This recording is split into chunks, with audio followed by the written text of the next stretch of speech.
আসসালামু আলাইকুম ওয়া রাহমাতুল্লাহি ওয়া বারাকাতুহু। আলহামদুলিল্লাহ, আমরা আসলে কোনো দিন এমন হয় সকালে ঘুম থেকে উঠে আমরা চিন্তা করি আজকে সকালে কি করব, আমার আজকে কাজ কি, আজকে কোথায় যাব, আজকে কি করা যায়। এ কারণে হয় কি, শয়তান আমাদেরকে এমনভাবে পেয়ে বসে, আমাদের কিছুটা অলস সময় কাটে। হয়তো কেউ ফেসবুকে স্ক্রল করতে করতে দিনের একটা অর্ধেক অংশ পার করে দেয়, কেউ ইউটিউবে একটা ভিডিও দেখতে দেখতে দিনের একটা অংশ পার করে দেয়। আমার আশেপাশের কিছু মানুষকে দেখি অনলাইনে মুভি দেখতে দেখতে তাদের একটা খুবই ইম্পর্টেন্ট মুহূর্ত তারা পার করে দেয়। তো আমাদের কি করা উচিত, আমরা এই সময়টা কিভাবে ইউটিলাইজ করব? আমি এর আগে একটা ভিডিও করেছিলাম আমরা কেন ব্যর্থ হই। আমাদের ব্যর্থ হওয়ার পিছনে অন্যতম কারণ এবং যারা সফল হয় তাদের মধ্যে অন্যতম পার্থক্য হলো সফল মানুষদের একটা ডেইলি রুটিন থাকে, অর্থাৎ তারা আগামীকালকে কি করবে এটা তারা আগের দিন নির্ধারণ করে রাখে। অর্থাৎ তারা যখন সকালে ঘুম থেকে উঠে তাদের একটা ডেইলি রুটিন থাকে যে আমার আজকে এই জায়গায় যেতে হবে, আমার আজকে এই কাজটা করতে হবে। বাট ব্যর্থ মানুষ বা সমাজে যারা পিছিয়ে পড়ে তাদের আসলে ডেইলি রুটিন থাকে না। তারা সকালে ঘুম থেকে ওঠার পরে চিন্তা করে আজকে কি করা যায়। এই জন্য আমার আজকে কথা বলার বিষয় হচ্ছে আমাদের সবসময় উত্তম বিকল্প কাজ রেডি রাখা। আমাদের কি রাখা? সবসময় উত্তম বিকল্প কাজ রেডি রাখা।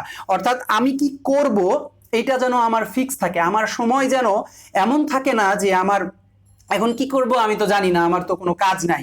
আশেপাশে দেখবেন বাংলাদেশের বেশিরভাগ মানুষ যে তাদের আসলে কোনো কাজই নাই, তাদের উত্তম কোনো বিকল্প কাজ রেডি থাকে না।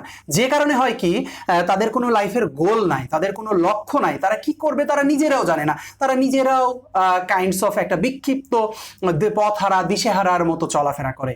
তো আমরা যদি সবসময় উত্তম বিকল্প কাজ রেডি রাখতে পারি আমাদের জন্য, এবং বিশেষ করে আগামীকালকে কি কাজ করব এটা যদি আজকে রাতে ঘুমানোর আগে আমরা দরকার হলো 3টা কাজ, বেশি না, 1টা 2টা বা 3টা, যে আমার আগামীকালকে এই কাজটা আমার করতে হবে, আগামীকালকে আমি এই জায়গায় যাব, আগামীকালকে আমি এই লেখাটা করব, বা আমার জীবনের লক্ষ্যর ভিতরে আমার যে মান্থলি গোল আছে, ডেইলি গোল আছে, উইকলি গোল আছে, তার মধ্যে এই কাজটা করলে আমার লক্ষ্যটা পূরণ হবে।